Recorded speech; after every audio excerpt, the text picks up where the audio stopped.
Everyone, welcome to the demo on licensing. We're going to learn the licensing console here, license groups and forward a license, adding a license and creating a license master or a slave. From our Splunk home page, we need to go to settings, and on the right hand side you will have licensing. Once you click on settings, you go to licensing. Now the first thing we can do, set up a Splunk Enterprise instance as a master or a slave. And by clicking the change to slave button, it will give us some options.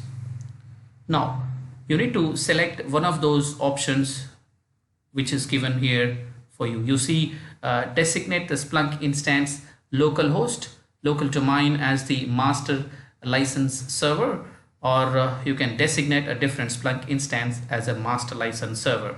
Okay, if I select the second option, it asks for the master license server URI. Okay, we can set up the distributed console here. All right, now go back to the licensing console. Because we don't do much anything here, we'll go back to the licensing console. Next thing we can do, change the license groups set by the Splunk.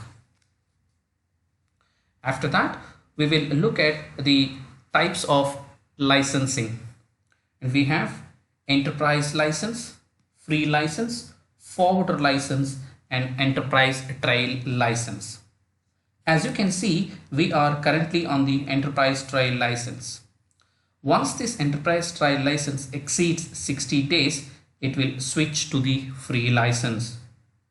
If you want this instance of Splunk Enterprise to act as a heavy forwarder, we simply select forwarder license.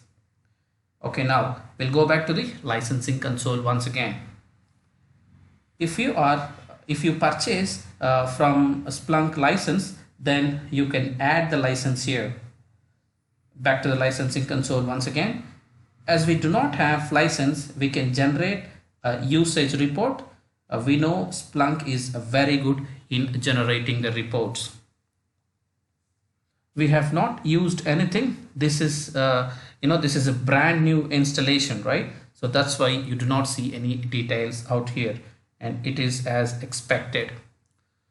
All right, next we will go to the licensing console. Go back to the licensing console. Now we have alert here that will show as license warning and the violations. Okay, so once you go back, it will show alert and the license violations. There, when we have local server information, you need to give all these local server details. What we have learned in this series is we learn about how Splunk licensing works, license types, violations and warnings, distributed license, polls and stacks, and groups. All right, thank you for watching, and we'll see you in the next video.